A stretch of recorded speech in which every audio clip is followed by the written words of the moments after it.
Today we're going to talk about Daniel Martell. Now, there are two little children missing in Nova Scotia, and he's their stepfather. Greg, tell us about the videos we're going to watch.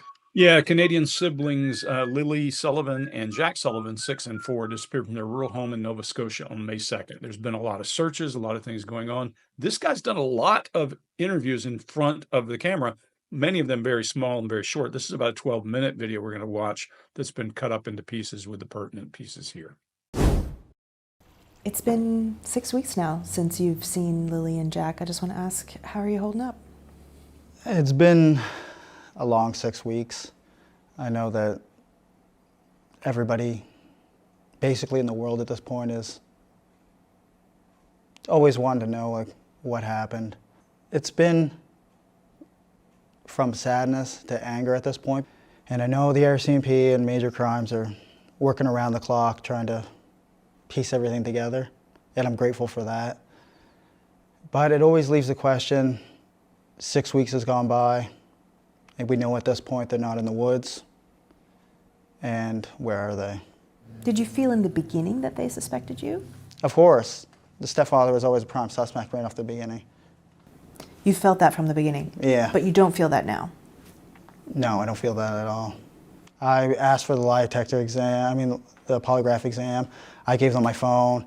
I told them I, do drug tests because there's a lot of rumors online about a drug party. Mm-hmm. I know the person that said those rumors, and it was just to take the heat off themselves. Was there any kind of party? No. Was there any kind of gathering that someone might have thought was a party? No. There were no people at the house? No, not the night before. All right, Mark, what do you got? Yeah, so kind of grand scheme of things, let's start off with this because it runs through the whole of it. There is quite a low energy level from this person, and there's kids missing, and you might say to yourself, well, hang on, where's the urgency around this? Where's the energy for it? But knowing something of Nova Scotia and the culture and the energy levels there, my wife's family are, all of that side of the family are from back in Nova Scotia. And he is from a very small area of Nova Scotia, and it is very low key. It's very slow. It's very, very gentle, very, very lovely, pleasant people, but slow and gentle. Even in their biggest city, it's slow and it's gentle. So that energy level doesn't surprise me in this particularly. Sadness to anger, he says. And so that's potentially a grief cycle, or at least he names that very, very well. The frustration, the irritation, the anxiety that can come with the anger part of that grief cycle. So that stacks up as a positive for him. He may well be in grief, and he's describing that. There's some lip compressions. The RCMP and major crimes are working around the clock. Lip compression on that, potentially withheld opinion about that. And 6 weeks have gone by, and there's some lip compression around that. So is he holding back a viewpoint maybe on this is taking too long, they're not doing enough? It's a possibility there, especially because if he has moved from sadness to anger, that could suggest a frustration, an irritation with how slowly this might be going. And again, in his favor, he's looking for answers somewhat, and he's happy to get himself checked out with this polygraph that they talk about. So he's not saying that, well, he's done it. He's got that done. So he's getting involved. He's relatively positive about getting involved. So in many ways, there's a lot going for him on this one. Chase, what do you got? Yeah, I actually agree. He's calm. His ankles are crossed. And Mark actually taught me this. We were at a bar, I think, when you taught me this, which makes it harder to stand. And him getting in a position where it's harder to stand up means that there's likely more comfort there.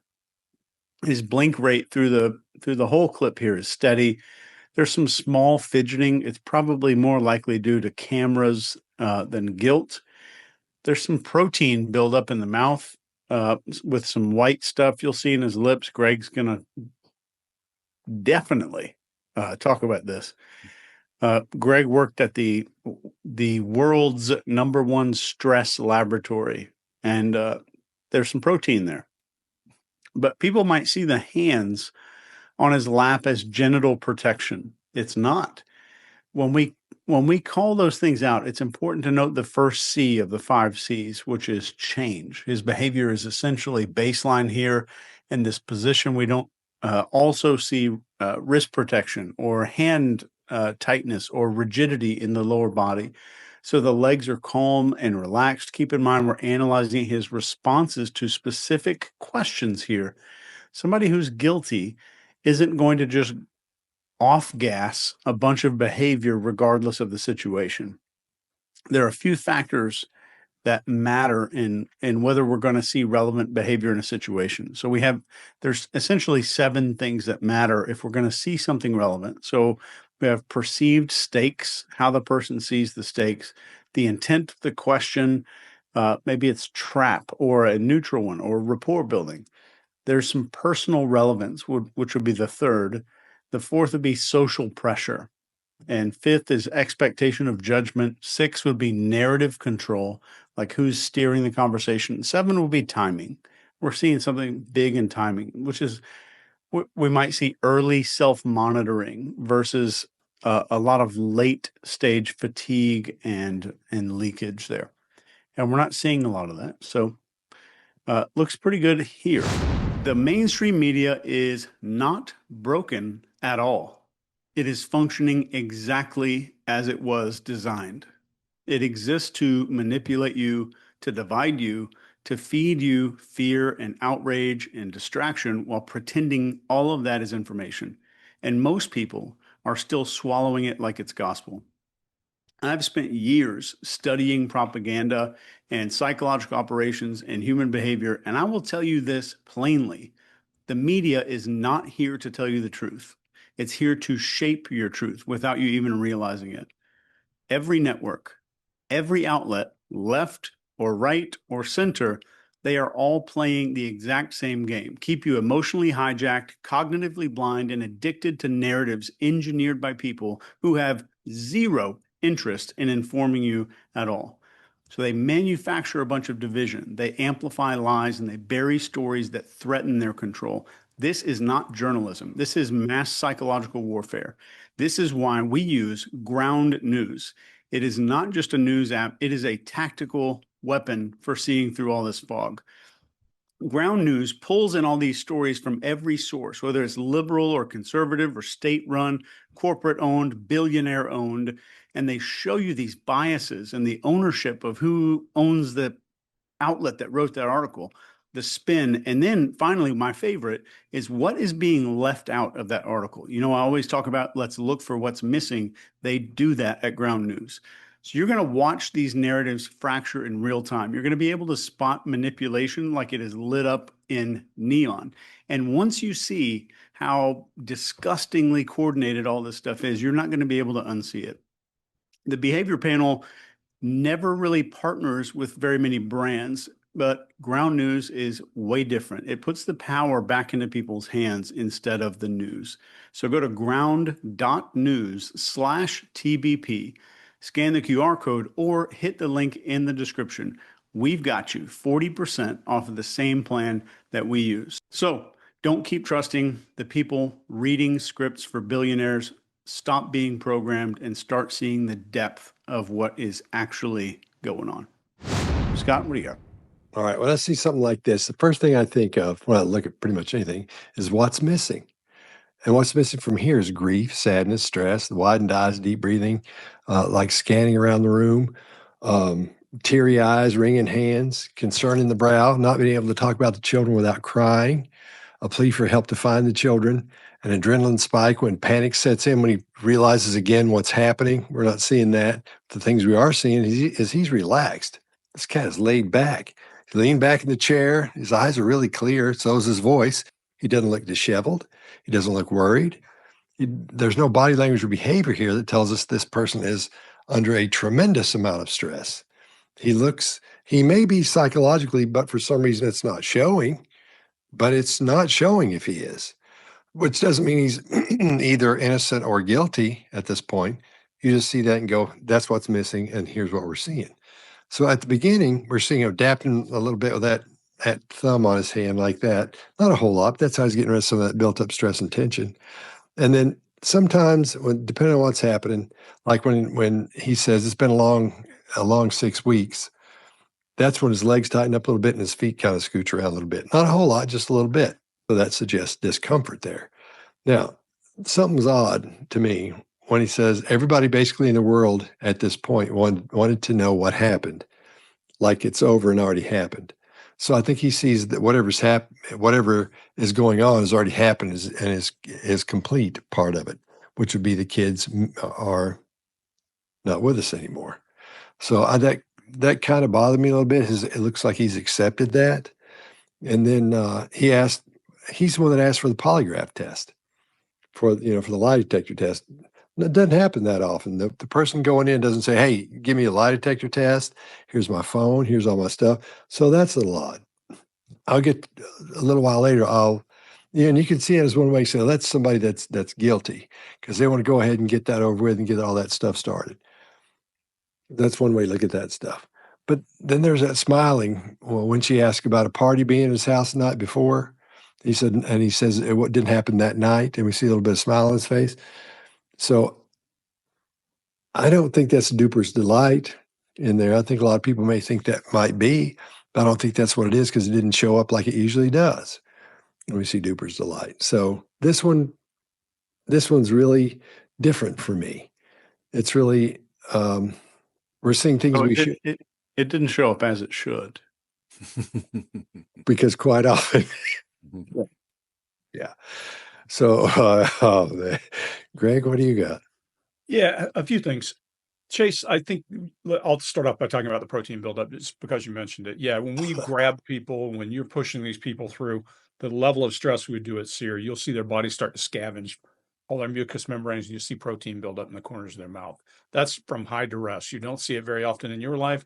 Likely, most people will never see it, but it's really common in people that are going through that whole program. So we'd see it build up as indicators of stress.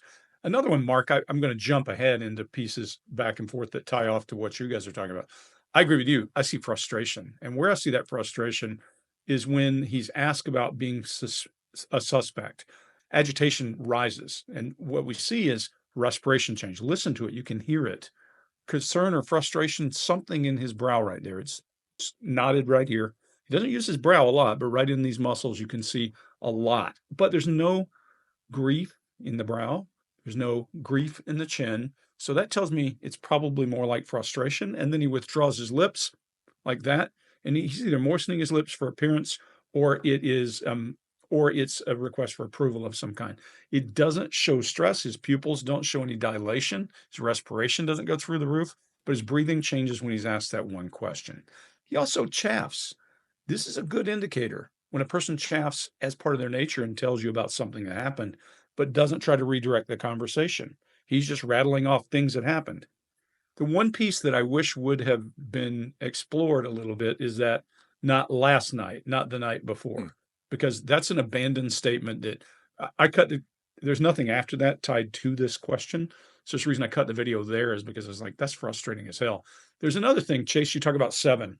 There's a lens that all those 7 are taken through, and we have to all be careful. We all are. We talk about this all the time. We look for patterns, not how we feel.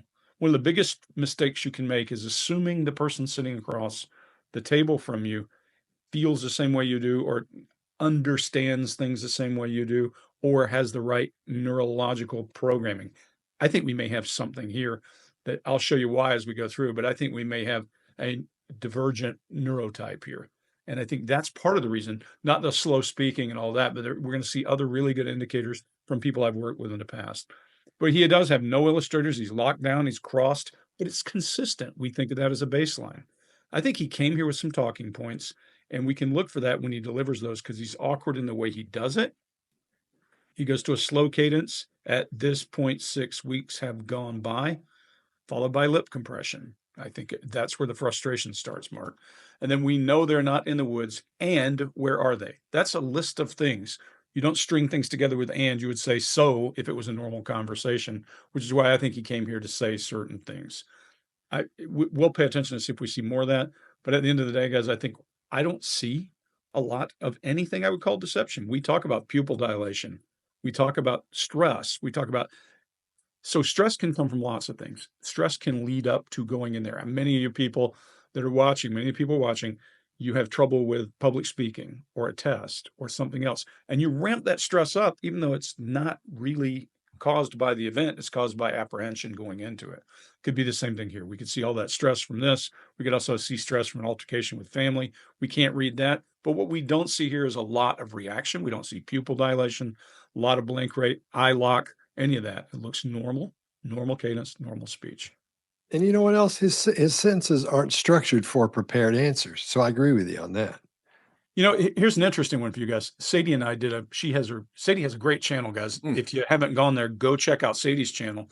And we were talking one day, and there was a single short interview with this guy where I was suspicious of him, really suspicious of him. This video is much different than what you see in that first interview with him. So it's always good to get long form so we get more input. But go check Sadie's channel out and see what she's got there. Where do you look at it? Where is it? Sadie Prime Minister Behavior on YouTube. Okay. It's been 6 weeks now since you've seen Lily and Jack. I just want to ask, how are you holding up? It's been a long 6 weeks. I know that everybody basically in the world at this point is always wanting to know like what happened. It's been from sadness to anger at this point. And I know the RCMP and major crimes are working around the clock trying to piece everything together, and I'm grateful for that. But it always leaves the question, 6 weeks has gone by, and we know at this point they're not in the woods, and where are they? Did you feel in the beginning that they suspected you? Of course. The stepfather was always a prime suspect right off the beginning. You felt that from the beginning? Yeah. But you don't feel that now? No, I don't feel that at all. I asked for the lie detector exam, the polygraph exam. I gave them my phone. I told them I do drug tests because there's a lot of rumors online about a drug party. Mm-hmm. I know the person that said those rumors, and it was just to take the heat off themselves. Was there any kind of party? No. Was there any kind of gathering that someone might have thought was a party? No. There were no people at the house? No. Not the night before. Okay, you mentioned you offered to take a polygraph test. Yeah. Did the RCMP take you up on that? Yes, it did. And how did that unfold? That unfolded in my favor. They obviously know I wasn't lying about anything. So they said, yep, great, thank you, come in for a polygraph test. Yeah, it took a little while to set up. And when did you do that test? I don't know the exact date, but that would be at least 3 weeks ago, probably. So roughly 3 weeks after the disappearance. Yeah. And I think most Canadians wouldn't have any idea what's involved with that. Can you describe the process? You go in and just tell us right from the start. We go in, sit down in a big comfy chair, and they have multiple sensory pads. You have them underneath your forearms, you have them underneath your butt, and you have them underneath your feet with your shoes off. You have a sweat gland on one finger. You have a measuring instrument for blood flow that goes in and out of your hand. And you have a cuff on your arm for blood pressure to measure your pulse. Were you nervous? Yeah, I was extremely nervous. Especially with the first question they asked you, did you kill Lily and Jack? That was the first question they asked you? Yeah. Yeah. What went through your mind when someone's asking you that question so point blank like that? Your mind has a massive release of chemicals, I guess you would call them. It's like your stress levels just astronomically through the roof, and your body doesn't know what to do because it's not every day the way you're hooked up to machines in an interrogation room where someone asks you questions like that. What other kinds of questions did they ask you? All the questions pertain to the death of Lily and Jack. Are you accessory to the murder of Lily and Jack? They were all, So all of the questions assumed that the children are no longer alive. yeah. There were no questions at all about, did you take them somewhere? Could No. they be somewhere? All right, Greg, what do you got? So we talk a lot about eye movement, eye accessing cues, and about internal dialogue. This is one of the single best internal dialogue indicators I've seen. When we say that, we typically mean a person's looking down and to their left. When he's asked the question about the date, watch him trying to figure out, okay, and I can't tell you what he's thinking, but that was the day I went here and here and here. And so he comes up with a date as he's figuring that out. He's rifling likely through a series of events that would tie it back for him. That we see in a lot of people when we ask a hard question that they should know the answer to, where were you Tuesday? And they go, that's a different story. This is about a person who's trying to give you real facts. This is the beginning of when I start to say, this guy may be neurodivergent. You ask a hard question, there's only a way that he knows how to process the data, and he's going to hand it back to you in a different way than you perceive it, which means you need to question him very differently. And we're going to see, while this woman does a pretty good job of questioning, there's some missed opportunity there because she's not taking into account how this thing works. The other interesting piece, he shows the same level of concern when he's asked that as he did when he was talking about being a suspect. A little bit of wrinkling in the brow, not a whole lot. Then he gets to how pure facts work and how the actual poly works. Watch his hands come up. He gets animated. Fact-based answers, lots of animation. Complex concepts, not much animation. Has to rifle through and figure out what it means, works through it. But you can see him raise his hands, start to illustrate. By that, we mean punctuating your brain's thoughts with your body, your hands, some item or that. And all those barriers, those closed up things we were talking about are gone. Remember, I say if you've got 5 pieces of body language, and those are gestures, illustrators, regulators, adapters, and barriers, those adapters and barriers start outnumbering the other stuff. It probably means you need to pay close attention. But this guy does it as a baseline, and I think we're okay. These concepts are giving him a hard time. That tongue jut out of his mouth at the first question that they ask him is a little awkward. It would cause me great concern if he didn't follow with it pretty quickly, because he holds his tongue out of his mouth, not just a rejection tongue jut. Desmond Morris said was baby's first no. She should have asked a follow-up question here, in my opinion, because when he said the first question was, did you kill them? He didn't answer it. I would have said, so did you? But that's not exactly the way most people behave. And here's how I know that the guy is not neurotypical or does not fit the standard model. When she asks him a question about how he felt, what does he say? I would say, I was angry. I was enraged. I felt hormones rolling over me. I felt chemicals rolling. He answers in a very literal way. And a lot of people who are not neurotypical will answer the question they think you're asking with no concept of what you really meant by the question. That's the beginning of it for me. He doesn't answer with indignation. I was madder than hell. He just says, hey, I had these chemicals. And then she says, then when she goes into the second question, she doesn't follow up either. So this guy gets past both of those, but I don't think he's doing anything out of the norm. I think it shows us insight into how his brain works, that he is going to answer a question a physical way rather than saying, I felt like this, I was angry, I've been this. And we'll find later the right question gets the right answer. Mark, what do you got? Yeah, really interesting, Greg. He seems very much in a world of things rather than feelings. I agree. He gets super animated on the polygraph stuff, and great illustrators. Like he's taking us through the whole thing. It's better the description of a polygraph than I've ever had from anybody, I think.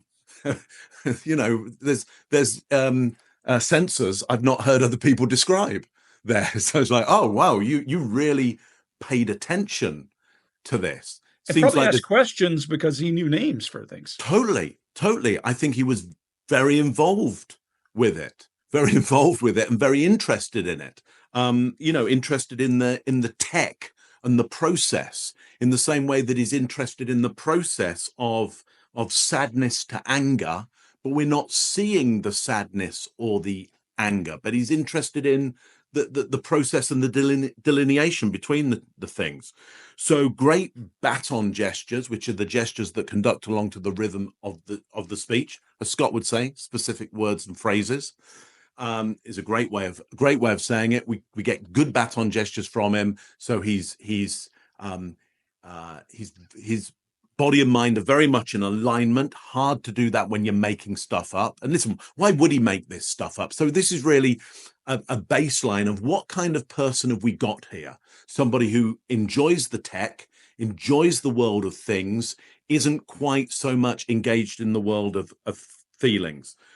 Chase, to your point, no change in those feet, radically, still crossed. It would take him at least 1, 2, 3, 4 moves to get up, to, you know, from that. So he's pretty relaxed, he's pretty calm in this situation. And you might go, okay, but why be so relaxed and calm? The kids are missing. Well, 6 weeks into it, he's maybe more a things person than a feeling person.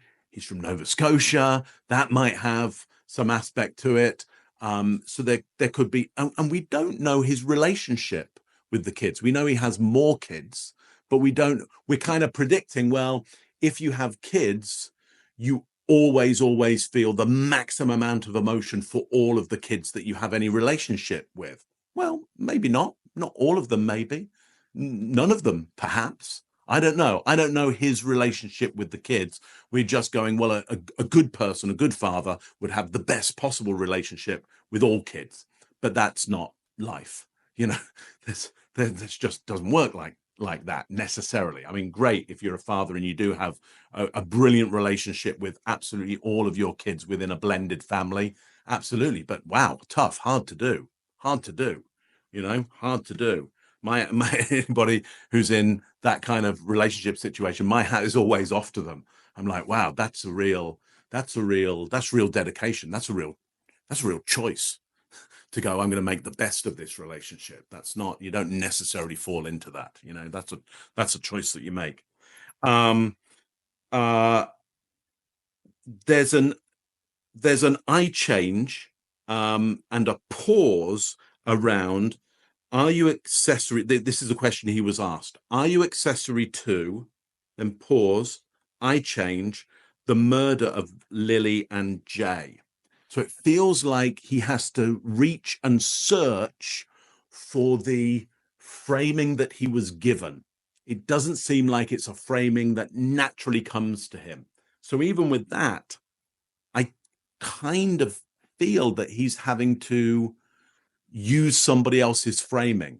I'm wondering whether he thinks the kids have been murdered in some way. That's a framing that he's been given. He has to search for it again and deliver it. He doesn't feel that comfortable. Yeah, I'll leave it at that.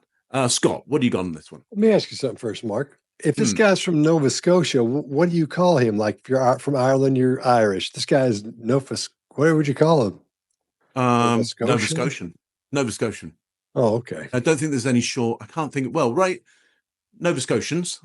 Hello, Nova Scotians. I know we have some out there. I definitely know we have quite a few out there actually who watch the show. Yep. Put down below whatever the shortened. You know, for example, if you're from Newfoundland, you'd be a Newfie. You know, if you're from Ontario, you're just an Ontarian. So I don't know whether there is a short one. Nothing comes to maybe we mind. can come up with Looks like one. beautiful country, man, from the pictures. Somewhere I'd love to live. Yeah. Incredible. Yeah, beautiful. Okay, sorry. So when he says that unfolded in my favor, he lets out this big breath of relaxation.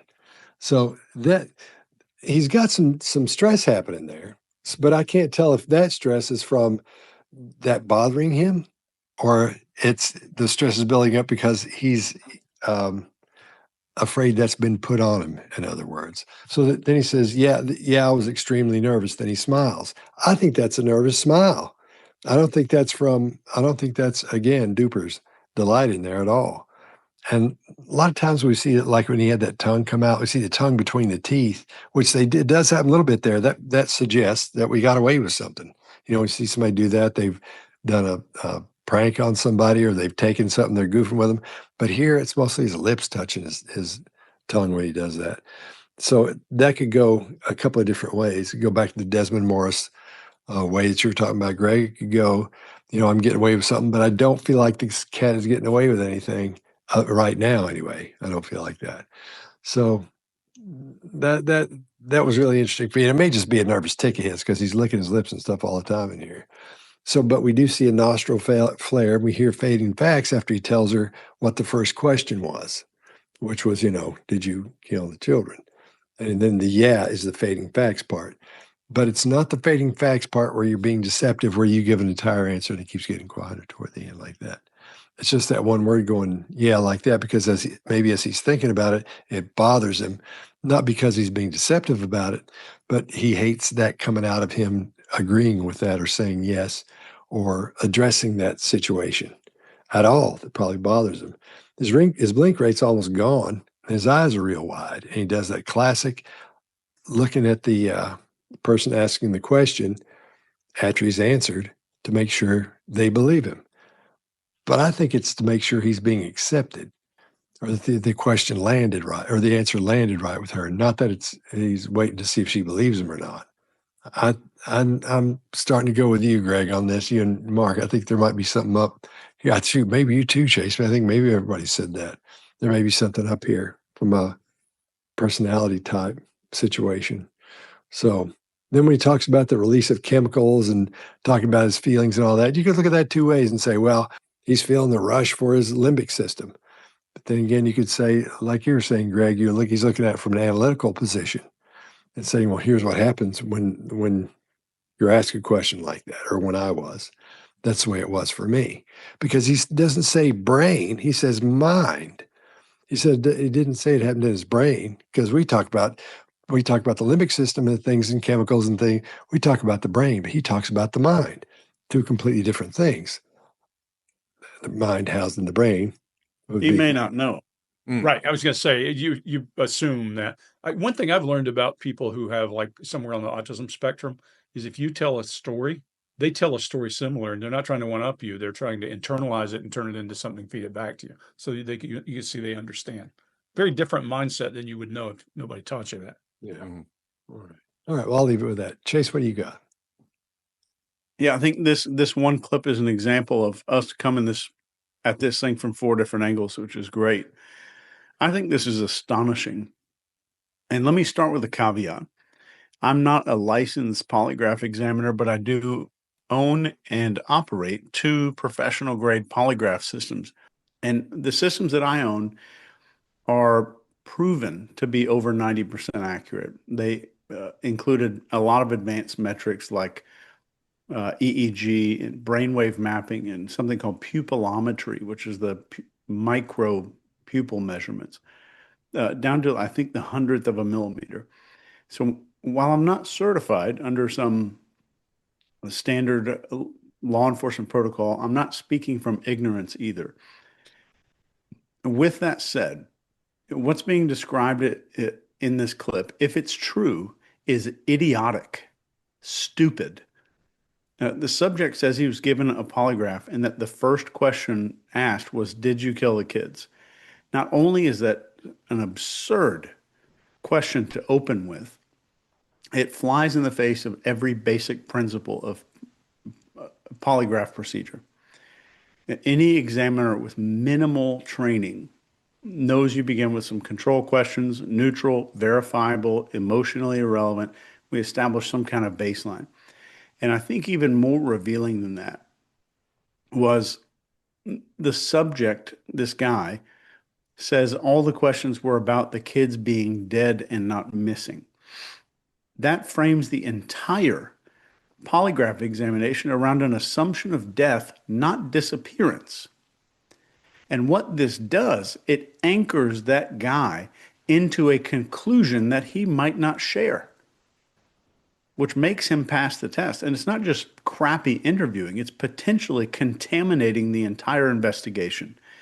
So if this is really, and maybe it's not, but if this is how law enforcement ran the test, they not only compromised the results, they showed the subject, this guy, their entire hand, and possibly gave him a roadmap for denial. This is not how you run an interrogation, and it's sure as hell not how you run a polygraph. And right after he says, I was nervous, especially around the first question they asked, which was, did you kill Lily and Jack? We get that kind of behavioral spike. And first there's fidgeting, and it's not casual. It's like a pressure release valve. The system's dumping this tension out, and the second that this thing gets airtime, and I don't think it's recall. I think he's reliving this, and we see that stress. Then we see a tongue jut. This is a classic rejection or regret cue here, and it lands after the quote, which matters. He's not rejecting the memory. He's reacting to his own words, and that's called post-statement leakage, and it's gold right here. It's perfect, textbook. And then the almost sort of lip licking that's going on. His body wants to self-soothe, but I think he cuts it off. I'm not sure. But there's definitely some internal conflict. But if you put all this together, this trio might look like some kind of confirmation of guilt. I don't think it is. But I do think it's a strong congruence cluster for some kind of internal conflict around the statement, that question that he got asked. That's all I got. I was thinking about that too for the polygraph, but I'm thinking maybe what they did was, since he's thinking the way he is in an analytical fashion, when they ask questions, so where are you from? What's your name? You go through the basics you go through and you sort of talk to him for a little while. Then they may have messed up and said, all right, well, let's get started. They wouldn't say that, but maybe he got a feeling they got started when they asked that question. Maybe. But if they still centered it around them being dead, idiots. That's true. Yeah. It's Sorry. a bad framing, which is why I wonder that, his what seems to be his issue for me in not being able to want to frame it in that way, that he's rejecting that framing. My assumption was, because I got the same sense, it's like, why are they starting with that question? Right. My assumption is he doesn't remember that bit. He didn't even know that was part of it. Exactly. And people that show it's an this assumption. people that show this level of stress over an interview, remember, limbic thought is going to take over their thinking brain, and their ability to recall the actual details is going to be very difficult, because it was high duress that put that protein buildup in Ops guy's mouth. It was not, casual, call you a name, poke you a little bit. It was really, really aggressive stuff. What do you guys think about this woman as a questioner? Let's wait until the next video when we really see it. I know, but I was going to find out now before that showed up, so everybody watching could get ready for it and not realize it. And thanks for ruining my setup, Chase. I forgot we weren't friends. She's showing genuine interest in here. I think so too. Appears to be interested, which is a good sign so far. I think a whole lot of people want to know what happened in this case. I mean, this is a big deal in Nova Scotia, for sure. One thing I thought was great about her, though, is once she asks a question, she zips it, doesn't say anything, and lets him keep talking. That's so rare, especially if you're doing a TV interview, because they want to be asking questions that'd be fun. And it's not all camera on her the whole time. It's mostly him or both of them. The camera's great. I love the camera. Yeah, man. Yeah, it's set up great. Okay, you mentioned you offered to take a polygraph test. Yeah. Did the RCMP take you up on that? Yes, they did. And how did that unfold? That unfolded in my favor. They obviously know I wasn't lying about anything. So they said, yep, great, thank you, come in Yeah. for a polygraph test. Yeah, it took a little while to set up, and When did you do that test? I don't know the exact date, but that would be at least 3 weeks ago, probably. So roughly 3 weeks after the disappearance. Yeah. And I think most Canadians wouldn't have any idea what's involved with that. Can you describe the process? You go in and just tell us right from the start. We go in, sit down in a big comfy chair, and they have multiple sensory pads. You have them underneath your forearms, you have them underneath your butt, and you have them underneath your feet with your shoes off. You have a sweat gland on one finger. You have a measuring instrument for blood flow that goes in and out of your hand. And you have a cuff on your arm for blood pressure to measure your pulse. Were you nervous? Yeah, I was extremely nervous. Especially with the first question they asked you, did you kill Lily and Jack? That was the first question they asked you. Yeah. Yeah. What went through your mind when someone's asking you that question so point blank like that? Your mind has a massive release of chemicals, I guess you would call them. It's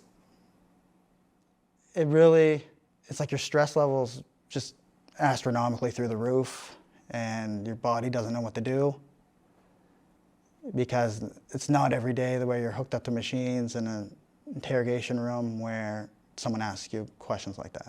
What other kinds of questions did they ask you? All the questions pertain to the death of Lily and Jack.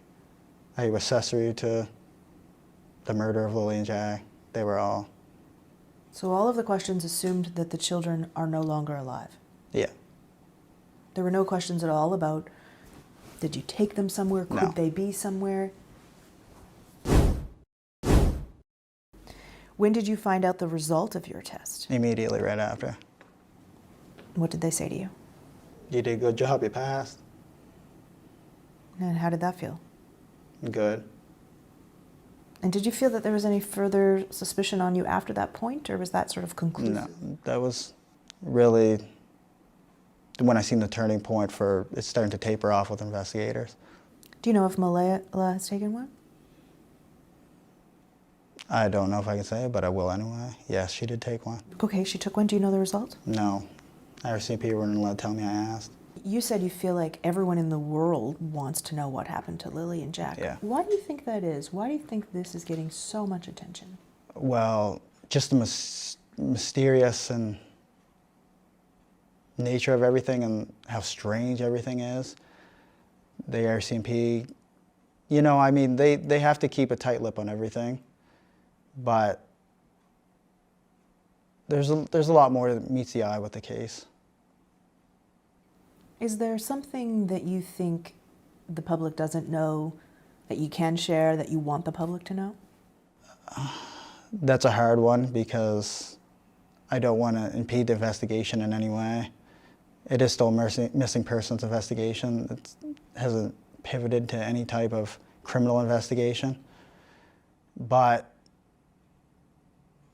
the kids were seen the day before. I know a lot of people didn't know that. I still see a lot of stuff online that the kids could have been missing for days. They were out of school for days, and they were seen in the Glasgow area on camera the day before the disappearance in the afternoon. Where was that? I don't know if I can say that, but it was near the Highland Square Mall. Was it with you? It was with me, Malaya, and Meadow, and Lily and Jack were there too. And are the police aware of that? The police were aware of that since. Do they have that video? Yes, they do. I also talked to my coworker in the parking lot as well, and he verified that with investigators as well. So for all the speculation, they were gone days ahead of time, or they were seen the afternoon on camera before the disappearance. All right, Chase, what do you got? So you've heard me say it 5 bazillion times since our second video on the behavior panel.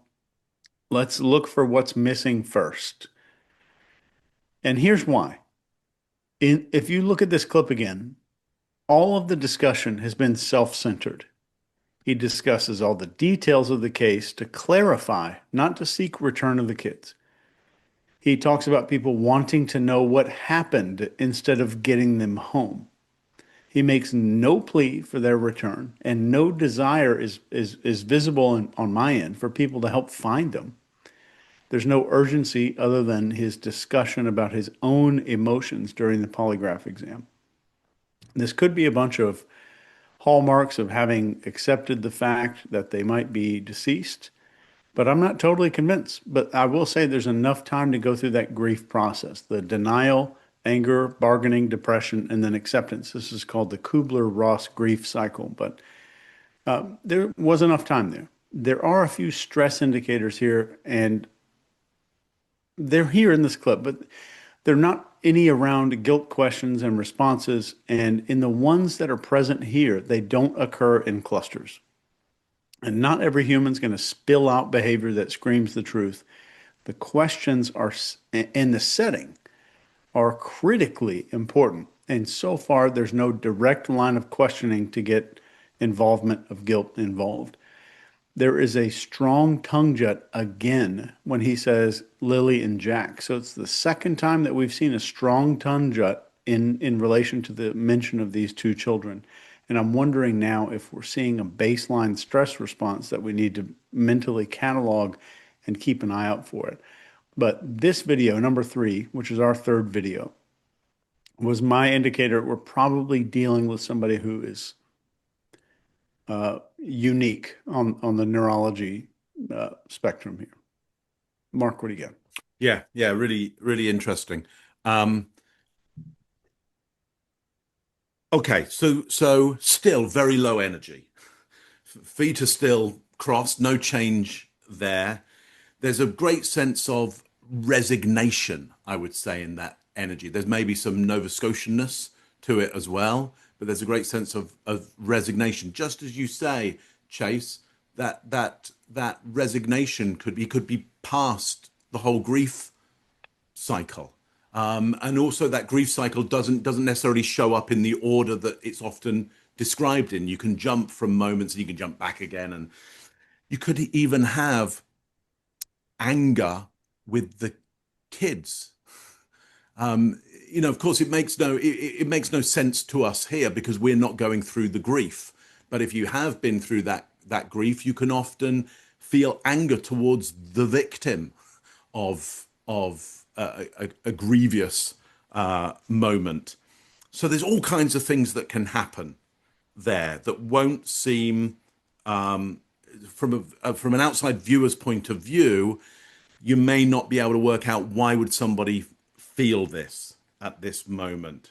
Also, Chase, for my money, in order to get round to going, hey, if you see the kids, here's what they look like, and he'd have to go against the line of questioning of this interviewer. And is he the kind of person that would take control of this interview? Like you and I, maybe all of us here, maybe we would, maybe he won't and he doesn't. So there's a lot of possibilities here. Chase, the biggest thing on my mind at the moment is you are wearing a watch that I've not seen you wear before. It's the Omega Swatch Mission to the Moon watch. It's a lovely watch. How the shit did you know that? Because I pick up on these things. And it's a lovely watch. And there are some people out, it's a beautiful watch. There are some people out there who think that Swatch made a bad move, a grievous move doing this. I'm one of the people who think it was a wonderful move that they made.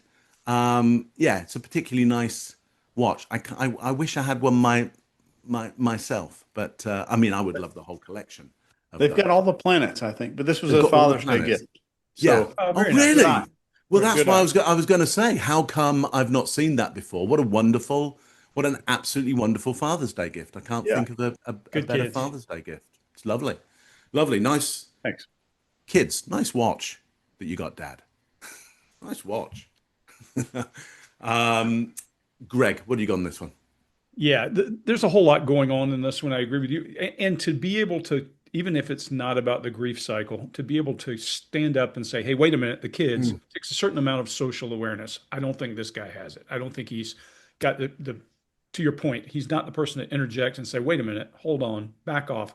It's interesting to watch him that one of the things we know is when a person gets to that point, they got protein in the sides of their mouth, licking their lips is not really a big deal because you constantly want that out of your mouth. It's a weird feeling.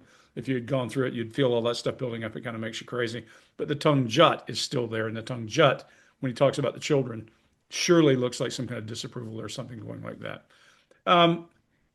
When he says they told him you did a good job and you passed, for the first time we see real pleasure. He looks pleased with himself, except for he smiles big. And there's that one little quick up in the left side of his face that makes me think there's some contempt. So if this questioner were a little bit more adept, she could have asked a more complex question and gotten a different answer. Like, did you feel like they were thorough enough? Would you want them to go harder on someone else other than the parents? And you'd get a different answer because he's very literal to this point. There's good eye accessing a couple of times in this, but a really good one when he's asked about Malia and whether she's taken a lie detector or not. We watch his eyes go up to his right and see a little stress and then come back. There's no deception. He comes back And he tells them, yeah, and his whole body is nodding. Well, by the way, when he's pleased about this thing, his whole body is nodding. And then when he's talking about her and when she took the lie detector, it's the same thing. His whole body is nodding. It's really interesting because it's almost childlike in its exuberance of doing well on the poly. Now, whether they told him that or not, maybe he's just a good bullshitter and he got past me and I don't see it. But I don't think so. I think that there's more to this case. When he says that there's more to this case than meets the eye, he also does that same nodding, which makes me think he knows something he's not telling us. He can't tell us. Then she asks about something you know you can share. He goes right back to that same eye accessing point, the same thing he did with Malia, and he looks stressed and he comes back down and he doesn't answer. Then he goes into this is still a missing person case. It hasn't pivoted. That's interesting language. That means he knows that something's bigger than we know. And there's an opportunity to tear that little piece, that little statement to pieces using good questions, slice it and feed it back to him. Why does that matter that it's not still being treated that way? What do you mean by still? 2 kids are missing. What more could there be? Those are 3 questions I would have followed up and would have gotten very literal with him because we know he answers literal questions really, really well. But then when he's asked where the kids were, he's back to that same IX-SNQ. He goes for the 3rd time. And associated with the facts, he shouldn't say something. He does say it, 2 of them. So he doesn't tell us something. He tells us about Malia. He tells us about the fact that the kids were at the location with him, and he goes to the same eye accessing place. And when they're asking him that 3rd time, and he doesn't give us information, it means he's holding something back that he considers valuable. And then we watch him doing the double shoulder shrugs when he's doing the coworker validated kids with him. I think what we're seeing here is he's telling us everything he knows, and he's holding back the one thing that is important that he's been told he can't. This makes me believe him even more, even though I do believe he is, you put it pretty well there, Chase, he's pretty unique neurologically. I think he's not like me neurologically. So asking questions the way that he understands the questions is a powerful tool. And I don't think we see that in this question. Scott, what do you got? Okay, you guys have covered most everything, but I'll go over lightly some of the same things, but my take on them. Like when we're talking about when he answers that question, you did good, you passed. When he said that, I think that emotion is he's proud. It's almost like he's accomplished something. Like if you're good at sports and didn't know it, like you made a touchdown or a goal or whatever. I think that's what that looks like. Like he's proud of having done that. So that lets me know he wasn't worried about that in the sense that we would be worried about it. You know, I don't think he was worried about it from being thought of as guilty, just that he was going to do well on that test. So that sort of leans toward the neurodivergent situation we've been talking about as well. And after he says the police were aware, when he's talking about the children being seen near the mall, he does this hard lip grip after that. And I think that's him hoping that he didn't say too much, because I agree with you, Greg. He's hiding or he's holding something in. Don't know if he's hiding it, but they've said, don't say anything about this, don't say anything about that, don't say anything about this, for whatever reason. You know, they may not want. There are situations where you don't want to give out information like that, so somebody can make their plan that if they've done something to the kids and they've got, well, here's what I did that day, they won't add. So we went by the mall as well and saw so and so and so and so. Then we went back on this path they were down. Tons of reasons why you wouldn't want to let that information out. So I think he's got some important information, and I think he's holding back. And so that's where I'll leave it there. What are you going to say, Chase? You were going to say something. Nope. Oh, okay. Oh, good. No, You passed. Thanks. When did you find out the result of your test? Immediately right after. What did they say to you? You did a good job, you passed. And how did that feel? Good. And did you feel that there was any further suspicion on you after that point, or was that sort of conclusive? No, that was really when I seen the turning point for it's starting to taper off with investigators. Do you know if Malaya has taken one? I don't know if I can say it, but I will anyway. Yes, she did take one. Okay, she took one. Do you know the result? No. RCMP weren't allowed to tell me I asked. You said you feel like everyone in the world wants to know what happened to Lily and Jack. Yeah. Why do you think that is? Why do you think this is getting so much attention? Well, just the mysterious and nature of everything and how strange everything is, the RCMP, you know, I mean, they have to keep a tight lip on everything, but there's a lot more that meets the eye with the case. Is there something that you think the public doesn't know that you can share, that you want the public to know? That's a hard one because I don't want to impede the investigation in any way. It is still a missing persons investigation. It hasn't pivoted to any type of criminal investigation. But the kids were seen the day before. I know a lot of people didn't know that. I still see a lot of stuff online that the kids could have been missing for days. They were out of school for days, and they were seen in the Glasgow area on camera the day before the disappearance in the afternoon. Where was that? I don't know if I can say that, but it was near the Highland Square Mall. Was it with you? It was with me, Malaya, and Meadow, and Lily and Jack were there too. And are the police aware of that? The police were aware of that since. Do they have that video? Yes, they do. I also talked to my coworker in the parking lot as well, and he verified that with investigators as well. So for all the speculation, they were gone days ahead of time, or they were seen the afternoon on camera before the disappearance. How often are they in touch with you? Investigators now, I'd say maybe once every 5 days. And usually I'm the one who calls or messages them. And how has that changed over the course of the 6 weeks? Well, from the beginning it was almost daily, tapering off to where it's only like once every 5 days now. And how do you feel about that? It's good and bad. I mean, I like to talk to them in person about any little small details I come up with or anything I can try to bring to their attention which may help the investigation. So I don't get to see them often, so it's always over phone or messaging, and it's hard to really convey what you want to say when you're not in person. But then I also know the eye's not on me. The investigators don't see me as part of the disappearance. How do you know that?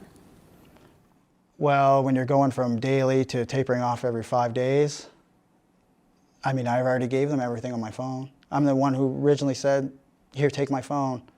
We'll go through all my banking information. We'll go through all my stuff on my GPS from Google. And you were offering all that up right from Yeah, the I beginning. offered everything. And why were you doing that? To show them that I want to get the investigation moving. I know I have nothing to do with any of it. A lot of speculation is, you killed the kids. Was come out and say it straight as it is. What do you think when you read that? It's a lot of nonsense, obviously. I know the truth. I didn't kill Lily and Jack. And I just think a lot of people online they're seeking drama, that's the main thing. Everybody's allowed their own opinion, like I said before, but it's hard on the people that were actually there and missing the children. Still haven't got to see any of my kids, including Lily and Jack, and that's been really tough, going from a family of 7, including my other 2 kids that live in Halifax now. Going from a family of 7 in the blink of an eye, your family's ripped apart and you're left alone. All right, Chase, what do you got? So there's one thing here, and I'll just do this one thing. His willingness to hand over his phone early in the case and framing it verbally as helping the investigation. That's a strong behavioral indicator of cooperation. And on the surface, that's very good. But I just want you to watch what happens next. He denies killing the children flat out. But the thing here is, no one asked him if he did. And this is where you need to pause and listen with some precision here. The interview and the overall investigation at this stage centers around this disappearance, not confirmed harm, not murder. And he may be borrowing from a suggestion from the polygraph examiner. So when in other cases, and maybe in this case, when somebody jumps to a murder denial unprompted, it can mean one of two things. Number one, they've already reframed the event in their mind, consciously or unconsciously, around death. Or two, they're answering a question that nobody asked. And that should always, always raise an eyebrow. So now, what didn't he say? What's missing? He didn't follow up with, and I had nothing to do with them disappearing. He didn't touch the core accusation, and that's called strategic denial in most books. When you're looking through this, it's denying something that's technically true and skipping the thing that's damning. And I've got a cold, if you're wondering why my voice sounds weird right now. But again, this whole interview drifts. The questions are soft. The emotional tone stays calm. And I think somehow in a sit down about two missing children, no one asks anything that would make a guilty person sweat. Nobody. And that's the real issue to me here. And truth tellers usually say stuff like, you can ask anyone, or I want to prove I didn't do this. Guilty people usually speak in isolation. I didn't do it, full stop. And this is called excluding a social frame. Like, go ask Tommy, he was with me, or whatever. But I find it bizarre that this is an interview with a person about missing children, and no one is asking about missing children. It's ridiculous to me. Greg, what do you got? Yeah, a couple of really good points for him in here too, though. Let me walk through a couple of those. He starts off, he's loosened up. If you notice, he's punctuating his brain's thoughts with his head or illustrating with his head specific words and phrases, as Scott would say. His eyes are accessing to his right, but to a different area than they were before. So earlier it was all visual stuff, and now it's more auditory. As he's answering the questions about, it was once in 5 days. Now, the other piece is, as you pay attention to him, he's got a brow rise, which he doesn't have many, as he says, I'm usually the one that calls them, with the same really quick head nod. Yeah, look, I'm usually the one that calls them. The interesting piece is handing over your phone. I always love the fact people think they hand over their phone, then it's over. No, once you sign that document that says you're giving them access to your phone, that doesn't mean it's over. That means they're going to get what they get and keep checking. So it's interesting that people sometimes will think they've bypassed and then go put more information. There's fear in his face, really good fear. His eyes come back. When he says in the beginning it was almost daily, I think he's almost childlike in the way he approaches some of his nonverbal communication. Then he becomes more communicative. His head starts moving around a lot more. And then here's the best thing that happens for him in the entire video series we've seen to now.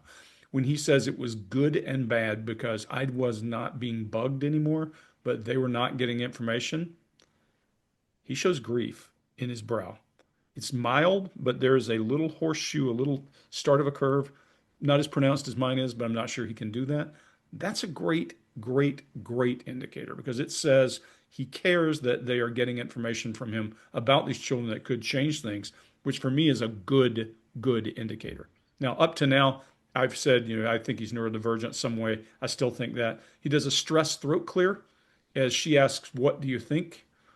And that's another good one, because he should, maybe this is all building up. Then eye accessing, as he says, the eye is not on me. He drops down to his right and down to his left. What that means is he's having some emotional feelings and some internal voice for what it means, back and forth and back and forth. You might call that looking for change in the floor, the same move. That it is very powerful. And then we see the first real emotion we see in the entire video. To your point, Chase, we don't see a lot of emotion or discussion of people and children. But when he starts to talk about all these children, all 7 members of the family, we do see emotion. That's a good sign. It means he realizes that something has fundamentally changed. Scott, what do you got? All right. At first, when he says he's talking to the police a lot, like once a week, or once every 5 days or something at this point. But I think he says he was talking to him almost every day. Yep.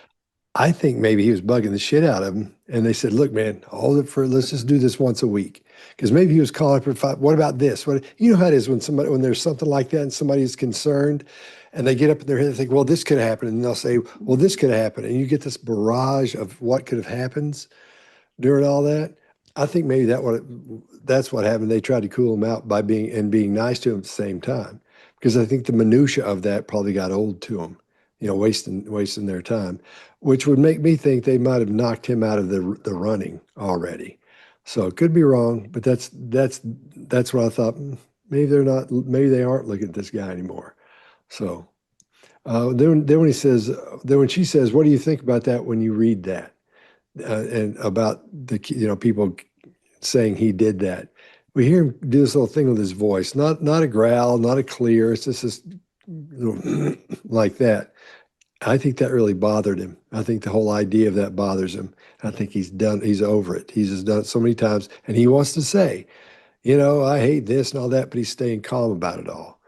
Then eye blocks when he says, I didn't kill Lily and Jack. And this could be two things. It could be one of those things where a lot of people are going to say, well, he closed it. That's eye blocking. So he's lying when he's saying that.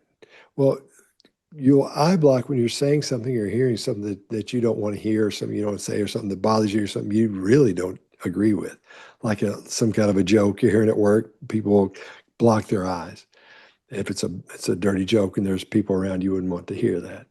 So I think this really bothers him. I don't think it's because he's being deceptive. I think it bothers him saying that and bothers him hearing those things. But at the same time, he's reeling it in and being calm about it and not getting angry. That's what it looks like to me. So instead of being deceptive, I think it bothers him, and he's just not becoming angry about it or getting angry about it on the outside. Then he talks about people having their own opinion, and this is frustration that we see, and we see it all the time. It's with his legs, his arms, his little adapter there, and everything sort of moves at once when he talks about that. So, which is normal, because it's that little spike of, oh, that's uncomfortable for me. So, and then for some reason, he's been separated from the entire family. That part, again, kicks me back into something might be up here. So unless you have a situation where, like you do in narcissism, where the narcissist knocks out all your friends and everybody else in the family against you, maybe it's that kind of thing. I'm not saying his wife's a narcissist, but maybe there's something going on with the wife where she wants to point at him if he didn't do it. If somebody did it, I'm not saying she did. I haven't seen her. I haven't seen any videos on her. I don't know anything about her, but maybe that's a situation where the wife is knocking him out of those family situations to separate him and throw blame toward him. I don't know anything about any more than what we've seen in these videos. I'm just surmising something like that might be the reason, because so far I'm not seeing a lot of deception on this guy at all. So I can't imagine why they do that. So we're sort of seeing the combination of behavior and body language of somebody who could be deceptive and somebody who could be innocent. It's almost riding the line there in a lot of ways, for me anyway, when I'm looking at it like that. All right, is that everybody? No. Yep. Mark? Oh, yeah. Look, here's the way I see it. I think he's in an interview here, which is all about and focused on him being innocent of murder. That's the way the questioning is going. And you're right, Chase, it should be an interview about two missing kids, but it isn't. Everything's focused on, and he's complying with that. He's complying with the frame of this interview. I think you're right, Scott, that he actually gets quite irritated, frustrated, and angry around this idea of, what did you think when you read that you killed the kids? He's angry and he wants this to stop. And I think that's his pleasure in this being over now. From his point of view, it's over that he's in the frame for this, but the interviewer hasn't shifted the frame to, okay, so now we're over with that. Let's, what do you think? Where do you think they are? What do you think happened? The frame doesn't shift. Now, Greg, I mean, I've not watched the whole interview. Is it much longer than this, or No, this there's is only pretty one much other it? only one other interchange I took out about video. That's about it. Right.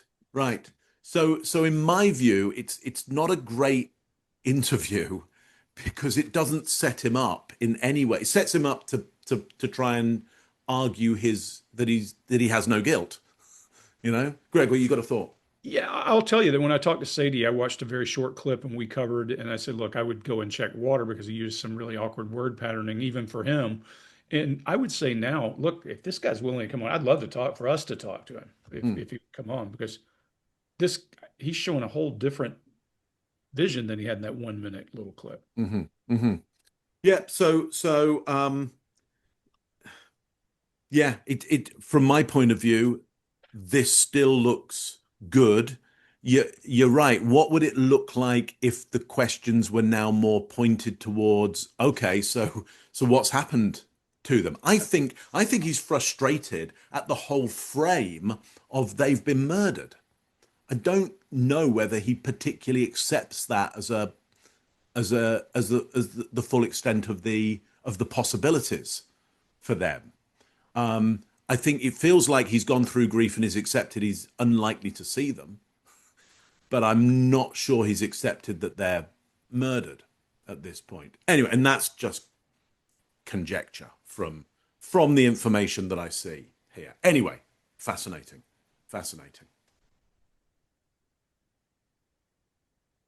That's a three-way tie. Well, I don't know, Chase. That landed in there at the end. I'll give you that. Nicely done. How often are they in touch with you? Investigators now, I'd say maybe once every 5 days. And usually I'm the one who calls or messages them. And how has that changed over the course of the 6 weeks? Well, from the beginning it was almost daily, tapering off to where it's only like once every 5 days now. And how do you feel about that? It's good and bad.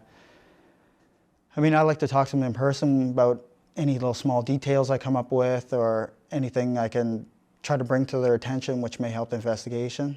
So I don't get to see them often, so it's always over phone or messaging, and it's hard to really convey what you want to say when you're not in person.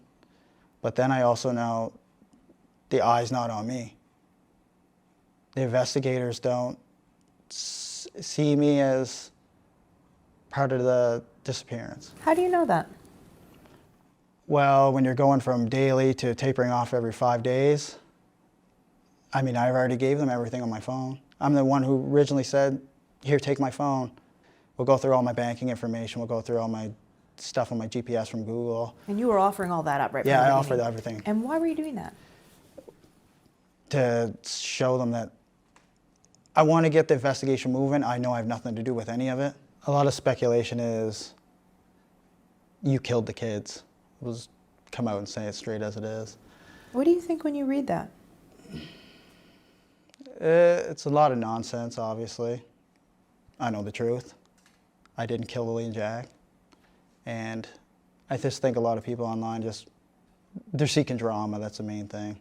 Everybody's allowed their own opinion, like I said before, but it's hard on the people that were actually there and missing the children. Still haven't got to see any of my kids, including Lily and Jack, and that's been really tough, going from a family of 7, including my other 2 kids that live in Halifax now. Going from a family of 7 in the blink of an eye, your family's ripped apart and you're left alone. I think this is one of the most interesting ones we've done so far. Mark, what do you think?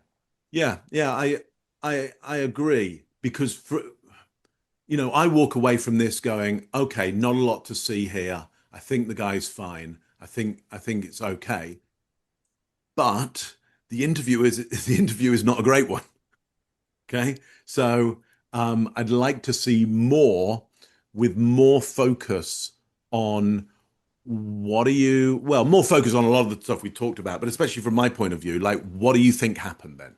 What do you think happened? Because we know you don't think it was you, and we know that you think there's a lot of evidence that says it's nothing to do with you. Yeah, I get that. Okay, so then what happened? It would be my line of thinking and questioning. Chase, what do you think? Yeah. A lot of children go missing, and God bless these kids. Hope they're okay and safe somewhere. But we have somehow normalized child disappearances when they happen at scale. And there's thousands per year there. And we've taught ourselves, maybe don't look too closely. And we hear agencies kind of hide behind the no evidence of abduction thing. and we kind of keep strolling. So there's a couple of things I just want to share here as a PSA. Unusual signs of trafficking that you will never hear anywhere else.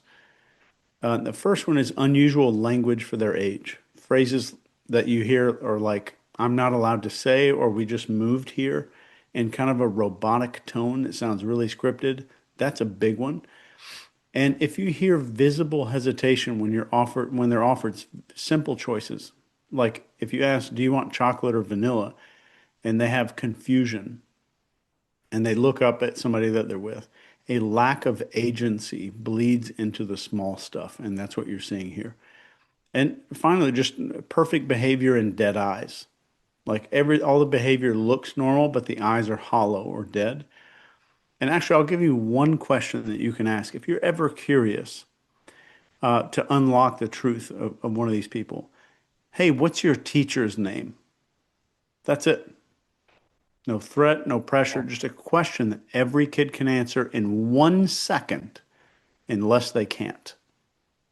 And if they can, if they pause, they look confused, or they glance at an adult for some kind of guidance, that's a big deal. And this one's quiet enough to be safe, and I think it's sharp enough to break that wall. And we need better tools and better instincts for this kind of stuff. Greg, what do you got? Yeah, Chase, brilliant one question. That's a brilliant thing to remember when you're dealing with children, because that is a big part of their life. So a couple of things. Marginalized people behave in marginal ways. And this guy's pretty marginalized. Look at how he's living. Look at that. I don't know what he does for a living. Add to that this whole complexity of what I think is a neurodivergent personality. So how he responds to authority, how he responds in any situation is going to be different maybe than yours would be. And you have to adjust to that when you're questioning.